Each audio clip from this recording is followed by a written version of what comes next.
Okay. 17th of February, Rabbi Levitt, Pele Yoetz. Okay.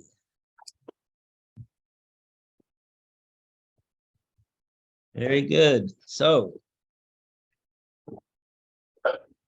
we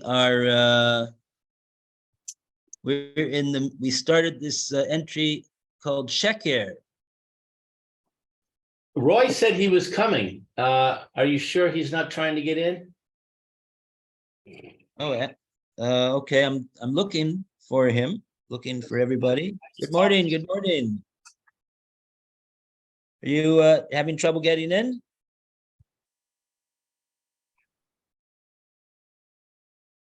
Um,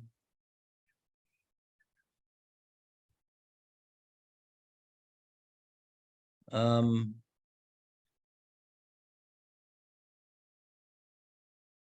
so what can we do? Lou is in, but he just walked away.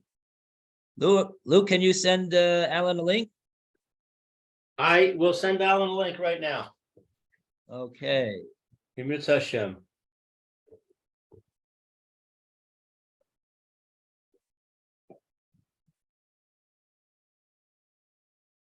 Okay. So today,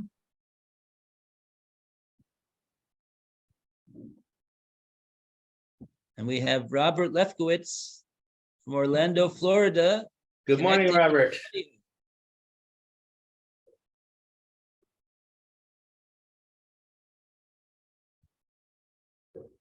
Can Robert hear us if he's still connecting? That means he can't hear us. If he's connecting, he can't hear. Ah, okay. All right. So we'll all right, I sent the link to Alan. Okay. And okay, Lou sent you a link.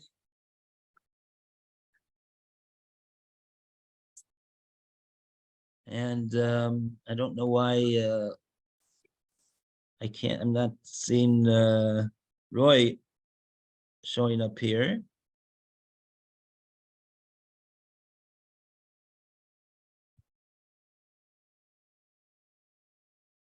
Who else is? Oh, participants. Oh, this is who we got so far. Oh, I was saying, why does this say GL on my screen? But now I realize this is because this is not my screen. This is my wife's screen. That's why you could see me, actually.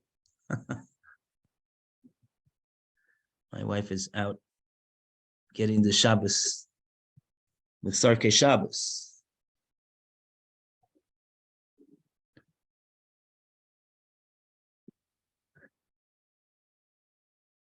Coming in.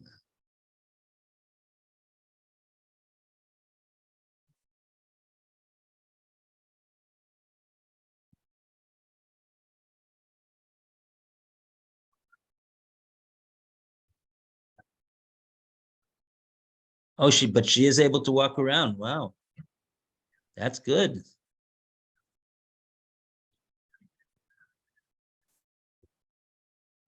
Joan can walk now? She's walking around. Wow. That's great. Yeah, wow, that is something. The day after the surgery, wow. Baruch Hashem.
Okay.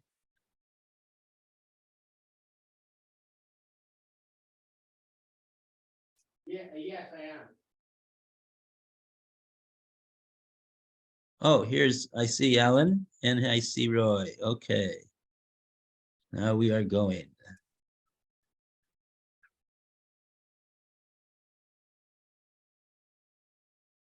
Hi, good morning, Alan. Oh, we did it. Baruch Hashem. Okay. I'll tell you, it's Morning, Rabbi Levitt. Good morning, Roy. Morning, Alan. morning. Morning, It's, Alan. I heard you say Joan is walking. Yeah, with a walker, yeah. That's But great. she's Right, you better be careful. she is very uncomfortable, and it sounds like that she should not be outside at least another like 45 days or something like that. Wow. Has to be Wow. very, very careful, and and she can't walk up and down the steps, so she's sort of trapped up here. Mhm. But at least She's trapped with you. What could be better? right. Oh, Thank you. very good. All right, Robert is connecting as well. He's still connecting. He's having trouble. Oh, pity. Oh, okay, you'll get through. Lou, how are we feeling today? I'm not 100%. Okay, but you're getting there. I'm getting there slowly but slowly. Well, this virus is terrible. We have friends of ours back in America, and like their whole place is messed up. Yeah, this one has been quite annoying. Yeah. All right, I may be in and out by the computer. But I got a good report yesterday of my at the hospital about my eye. My eye is the eye drops worked and the eye is in good shape, and they're gonna schedule the surgery. Oh, wonderful. Baruch Hashem. Good. Nasteh Hashem. Very good news. Yeah. Hope you be well. My doctor for 5 minutes, so.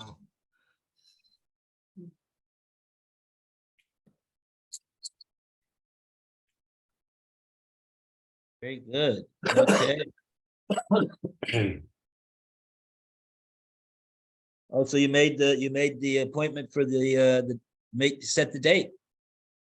Well, they didn't set the date yet, but what we accomplished yesterday was they decided on which lens to get. Oh, I have some kind of a stigmatism in addition to my cataract, so they have to get a lens that accommodates both problems. ah, But okay. they made the decision.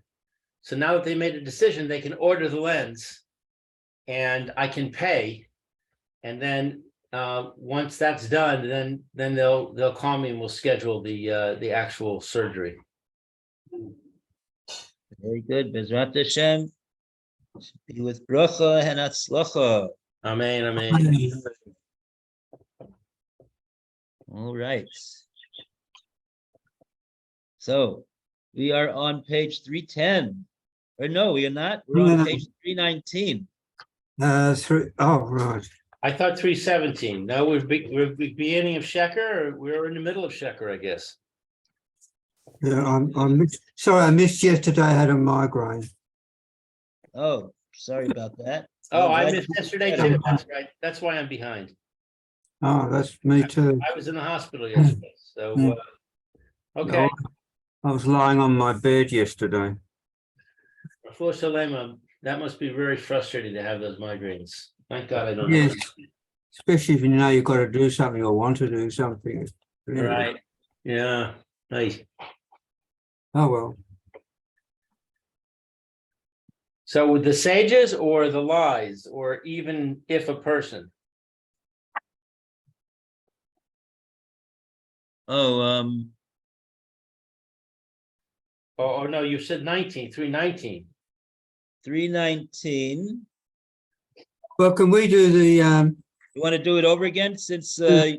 you two are the only ones that are here and you didn't do it yet? yeah, Yeah. Okay, So, do you want to start? Starts from the beginning? Yeah, Yeah, it is. No, no, It is written, a speaker of lies will not be established before my eyes. He is one of the four groups that will not receive the divine presence. Our sages said, whoever lies as if worship idols, as it is written, and I will be in his eyes as a deceiver. And it says regarding idolatry, they are vanity and makings of deception. This is one of the signs of a person being Jewish. As it is written, the remnant of Israel will not act fraudulently. They will not speak deviously, and a tongue of deception will not be found in their mouths.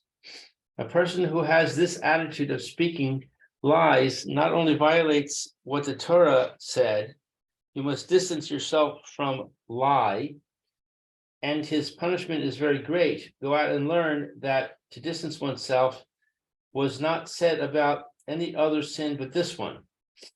Moreover, someone who possesses this character trait is the shame of men and the disgrace of the nation.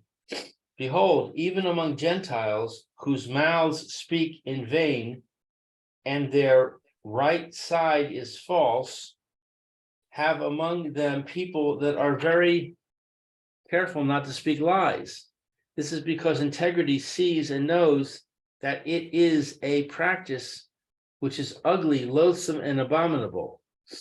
This is the punishment of a liar. Even if he says the truth, people do not listen to him, for he has acquired a bad reputation as a liar, deceiver, and one in whose mouth nothing is straight.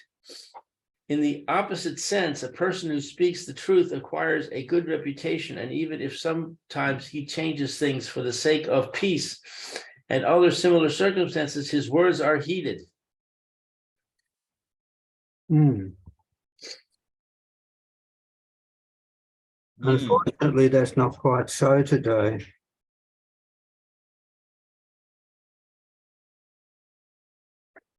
We have in the news, unfortunately, several Jewish people who are liars, and they've tainted the rest of us.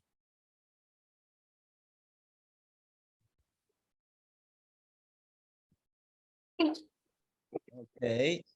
Well, that's what he's saying over here, that that's what he's saying, even in his day, that the Goyim say that the Jews are not truthful people. So he's saying that and he says it's a desecration of Hashem's name, because everyone, of course, identifies the Jewish people as the nation of Hashem. Where does he say that? Where does he say this? I didn't notice that in what I just read. Are you saying that from this paragraph, or are you saying in general? Yeah, that's what he said. I'm just looking for it in the Hebrew edition over here. I'm following in the Hebrew edition here. What page are we on right now? 317. Okay. We went back, Alan, because Roy and I missed yesterday. Okay.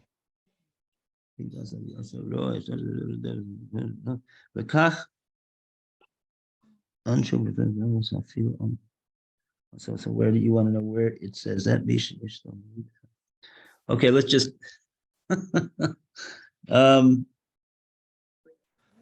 I think what he says that he says both the last two lines.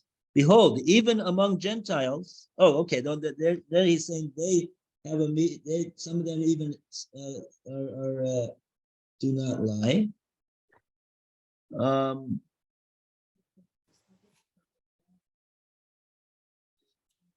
Oh, I see what you mean. Maybe I'm thinking of a different paragraph. I'm getting totally mixed up. Okay, totally mixed up. Okay, fine. So he says the remnant of Israel would not act fraudulently, and they do not speak deviously, and the tongue of deception will not be found in their mouths. I think Roy is reacting to that sentence and saying it's not true today.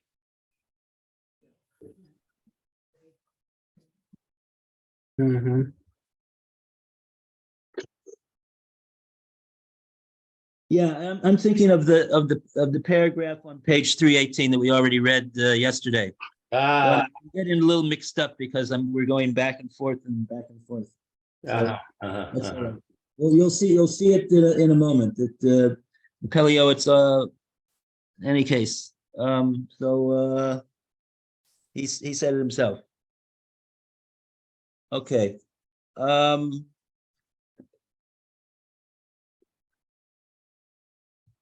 Okay, I mean, I don't know. I didn't read the newspaper because but sometimes you also have to watch out about what newspapers say.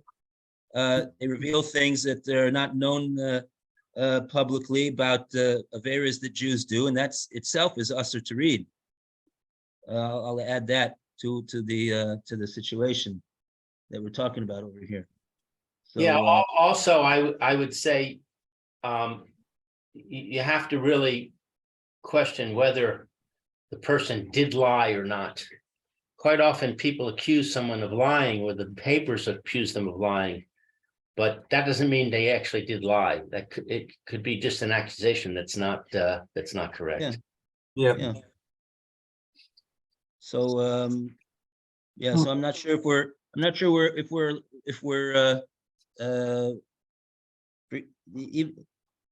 halachically, I don't know if you're allowed to believe it.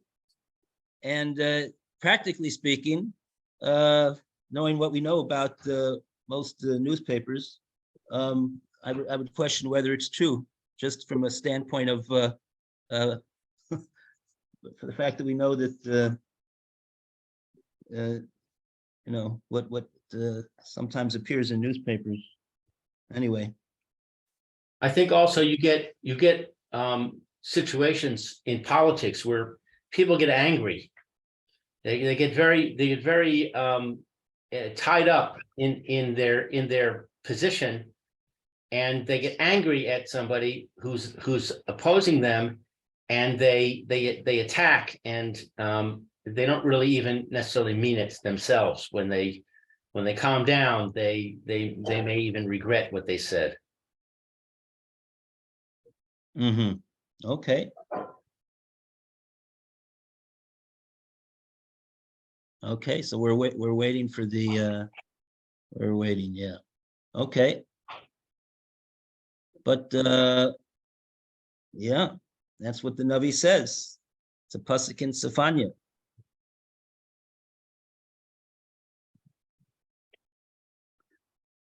So right, we're okay. So round of applause for page 317. Right. The second round of applause that we had for that page. That's a very important page. Okay. So now we go to 318 and we start off with this long paragraph. Here's where we're going to see what the Pele Yoetz says about this, what we were talking about. So we call upon Lou to continue the reading. I just read. Oh, sorry. It's Oh, okay. that's right. Yeah, I forgot. Okay, Roy is available, right? Roy, would you like to read? Okay. The sages, Sochatov and Tekun, already said in the way of an analogy that lion got married to a pit. The bigger the lies became, the more the pit was married unto it. Woe unto the generation which is in such a situation. Lying has become, as if, permissible, especially among merchants. The merchants have in their hands deceptive scales, and they lie in their negotiations by saying, such and such is the value of the kushti, and such amount they gave to me. Not only this, but they also swear other oaths falsely, and they think that this is part of industriousness and cleverness in how to make a profit. They say that someone who does not do this in these generations does not eat bread. Therefore, the bread of lies is savory to them, to the point that because of our numerous sins, we are ashamed to our neighbours. The Gentiles say, it is known thing that Jews commit corruption, speak deviously, and there is not found in their mouths a word of truth. Woe unto us for the desecration of God's name. Certainly whoever does this does not see the sign of blessing. If he sees a brief sign of blessing, it will leave him in the middle of his days, since he's made his wealth without justice. If he will experience the way of the wicked is successful, it will be a wealth preserved for its owner's demise, and his end will be repulsive. In the world to come, his teeth will grate on gravel, and his descendants will seek bread. But when prohibited money becomes mixed together with permitted money, the former destroys the latter, like the story of the daughter of Nakdimon Ben Gurion, which is brought in the Talmud in Ketuvos 66b. So it seems we have a contradiction between the first paragraph, which says Jewish people don't lie, and the second paragraph, which says they do.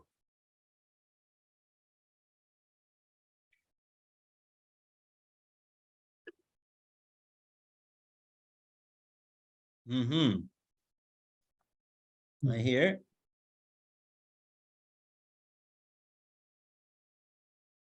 So what did the Navi mean when he said the remnant of, what's the language that he said? That he said they will not, they do not. Sheris Yisrael lo ya'asu avla. They will not do avla. Right. To whom was he referring? He was referring to what did he mean to say that there's no such a thing as a Jew that doesn't do the sin of sheker? What exactly did he mean? A tongue of deception will not be found in their mouths. Yeah.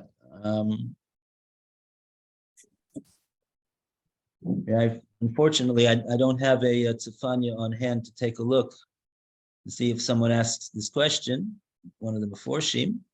Yeah.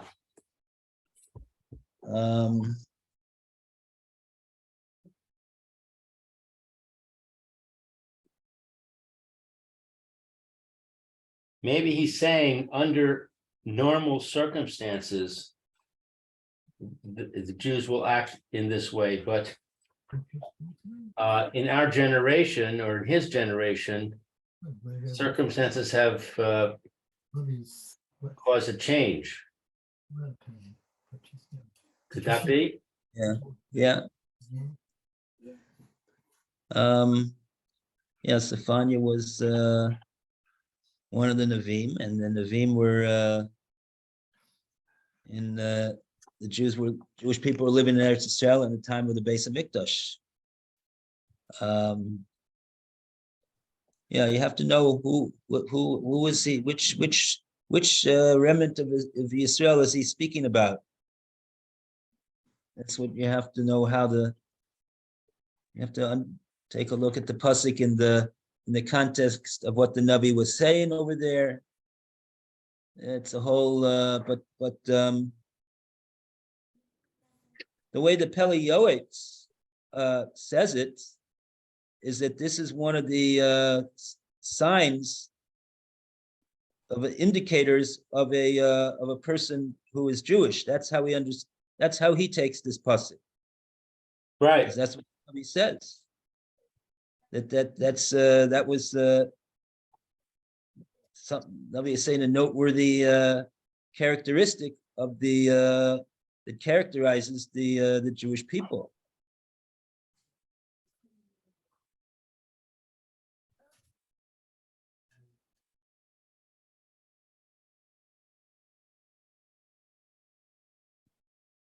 Right.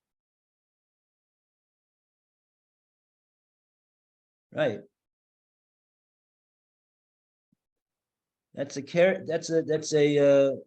right. That's one of the characteristics of the Jewish people. But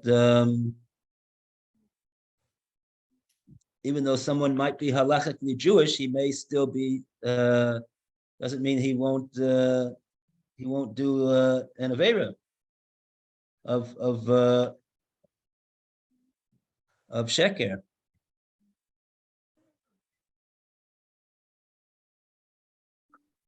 But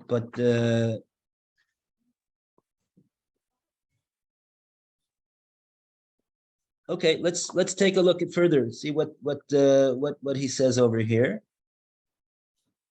Um,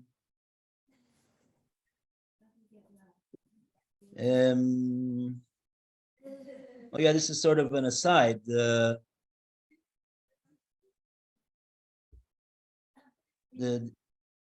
person who lies and in business and Hashem may give him a lot of wealth. Of course, it's not because he lied; it's because Hashem gave him the wealth.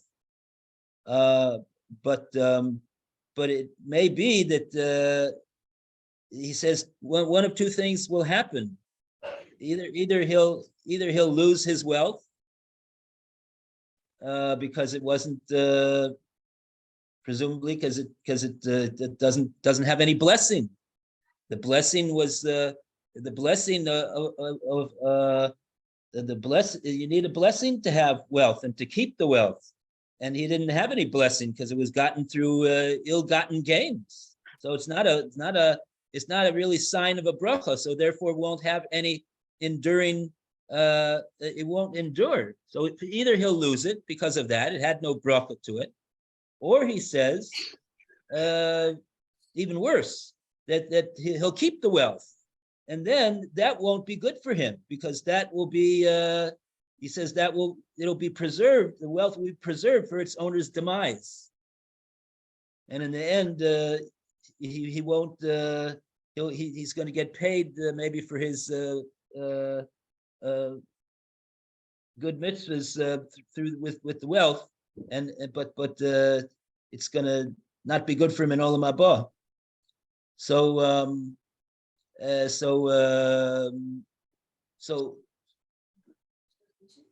then he sort of then he says and a point that because when prohibited money, and that money was prohibited monies, it was money that was ill-gotten money through lying on the face of it, even then he talks about this is how far the lying goes, that it was ill-gotten, and then it gets mixed together even with money that is good money, permitted, with the money that was acquired through with integrity and according to the halacha, and it could be ad kedei kach that it gets mixed together, and the prohibited money will wipe out the permitted money even. And he says, if you want to know where I have a source for that, that's the whole story of Nakdima ben Gurion, the daughter of Nakdima ben Gurion. Okay. So we have time to take a look at that story, see what he's talking about over here. Yeah. Yeah, it's 11:17, so we have time. Okay. Ketuvos. Since we actually read this yesterday, we could get to the point of what the Pele Yoetz is saying quicker today.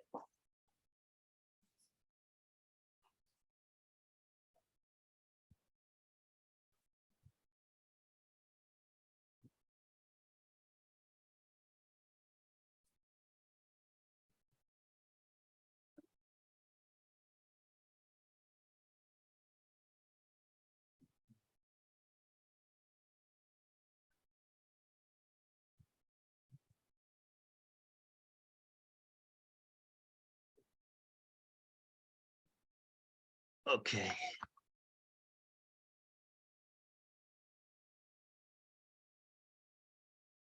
66B, Samach Vav Amid Beis.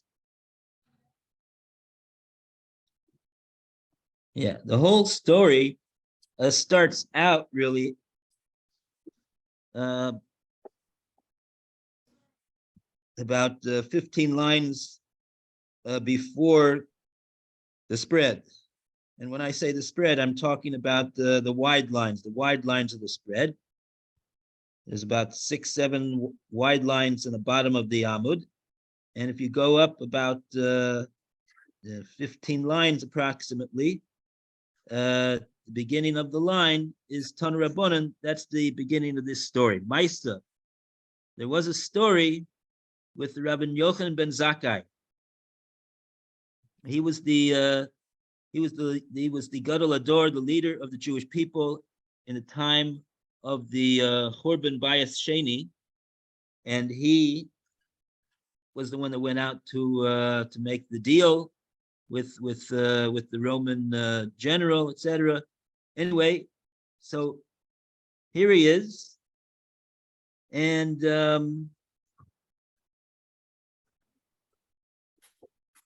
okay, so let's get to the story. That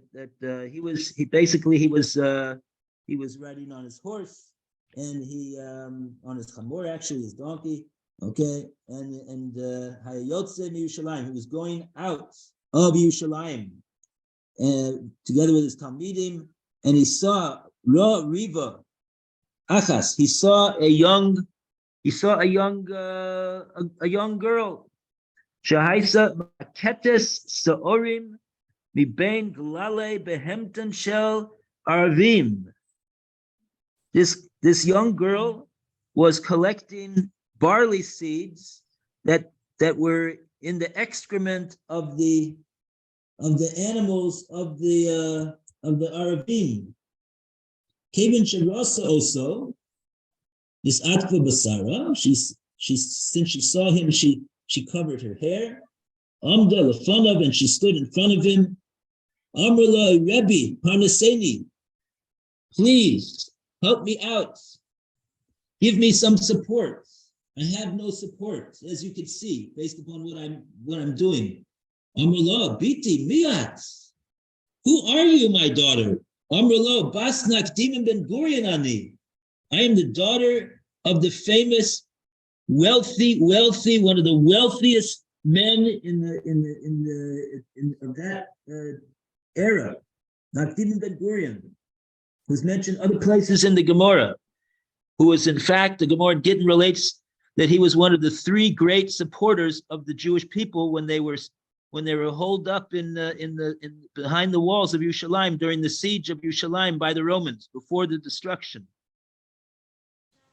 Amarlo, Biti, Momon Shel Beis Aviv, Heichan Hola. What happened to the wealth of your father's house? Amarlo, she said to him, Rebbe, Lokadein Matlin Masla Yerushalayim.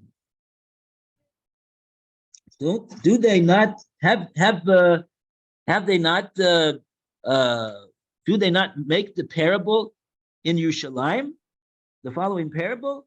Melach Mamon Cheser. If you want to salt money, how do you do it?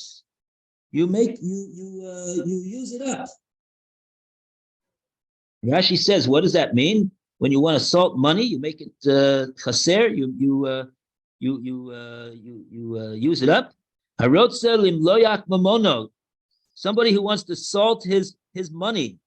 Kloimar ligrom lo kayim, to cause it that it should endure and it shouldn't be lost. Yichasrenu litzdaka tamid. He should constantly dissipate it, make it less through the giving of tzedakah. V'chesrono zeu kiyumo. And if he constantly makes it less like that through giving of tzedakah, that will cause the money to endure. Doors open. Open the door. And some say to do the to give to do chesed with the money, presumably. Okay, so now here we get to the point of the Pele Yoetz. So she said that her father, the money of her father's house was he didn't give as much as he should. That seems to be the implication. Even though I'm pointing out from the Gemara and Gittin that he was a tremendous philanthropist of the Jewish people. But okay, apparently at least that's what she said. Then he questions. Rabbi, when you turn that way, we can't hear you. Oh, okay.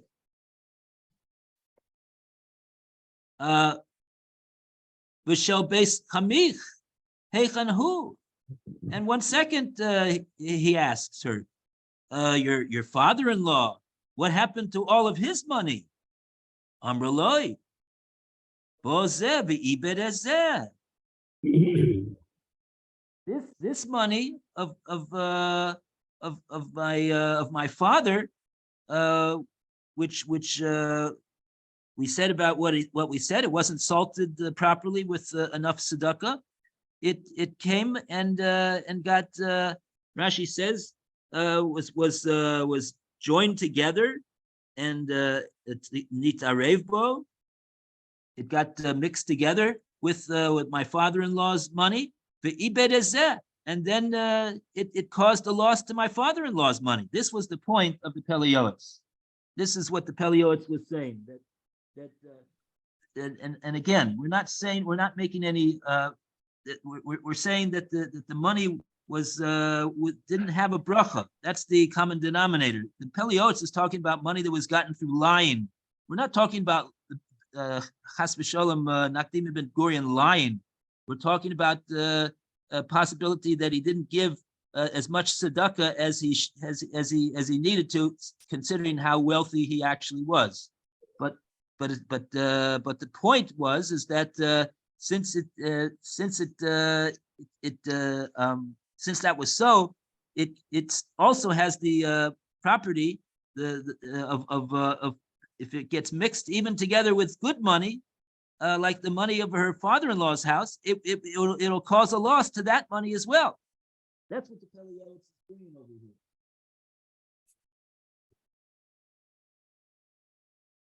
here. So that's basically the point. The Gemara goes on, but that's the point that the Pele Yoetz is bringing out. You see that from this Gemara.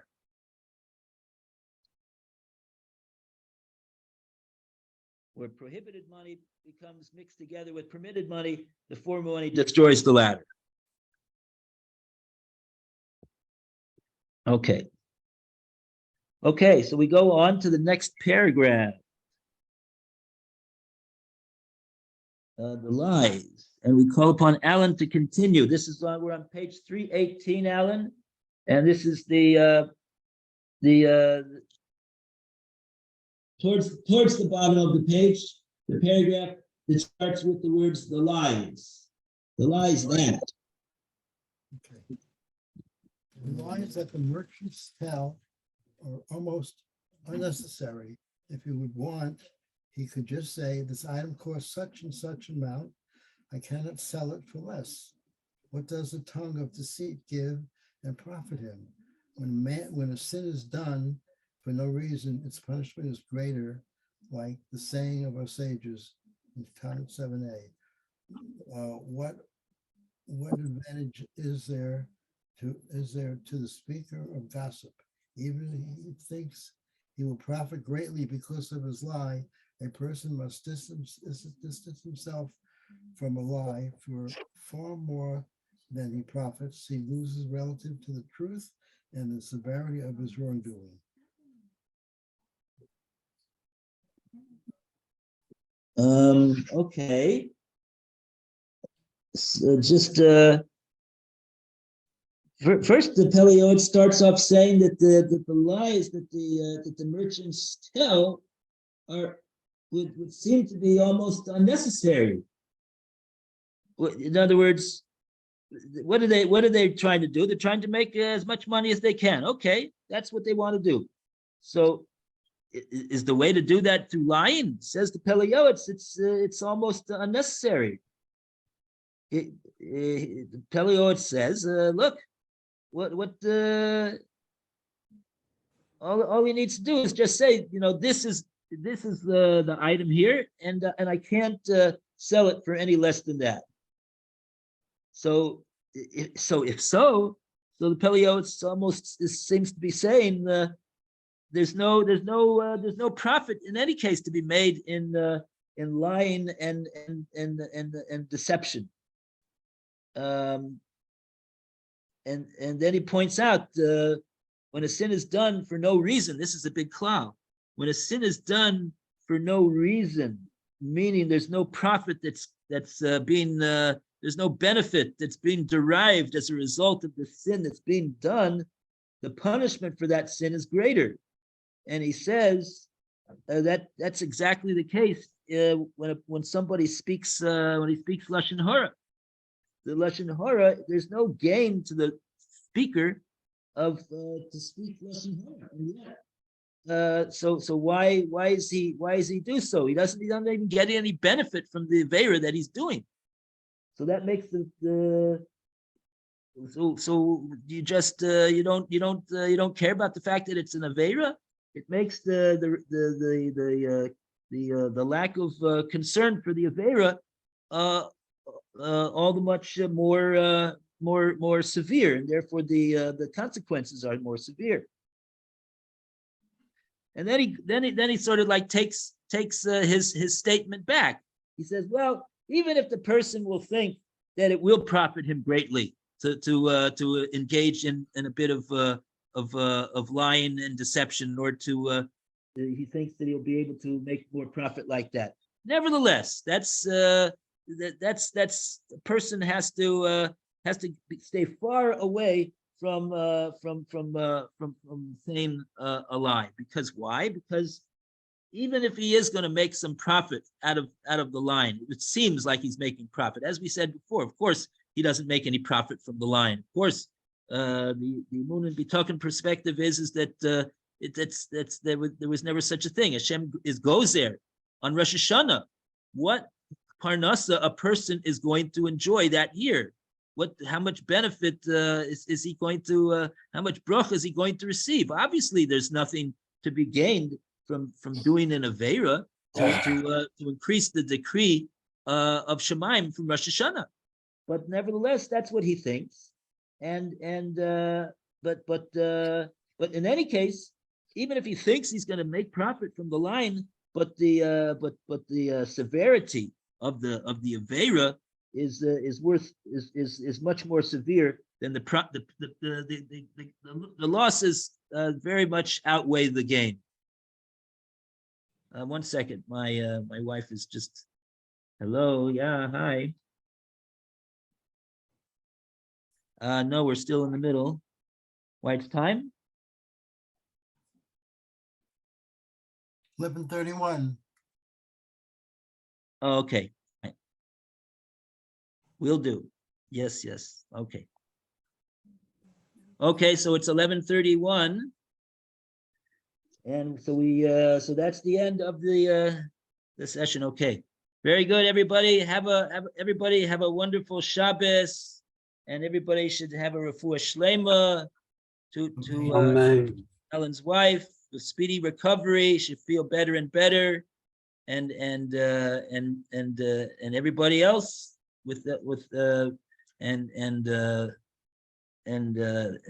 Roy and Lou, and feel good, Hashem, and strong and healthy, and also Roberts.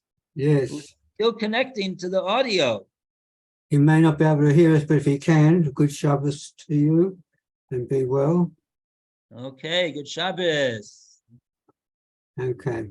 Good Okay, Shabbos. Shabbat shalom. Shabbat shalom. Good Shabbos to everybody.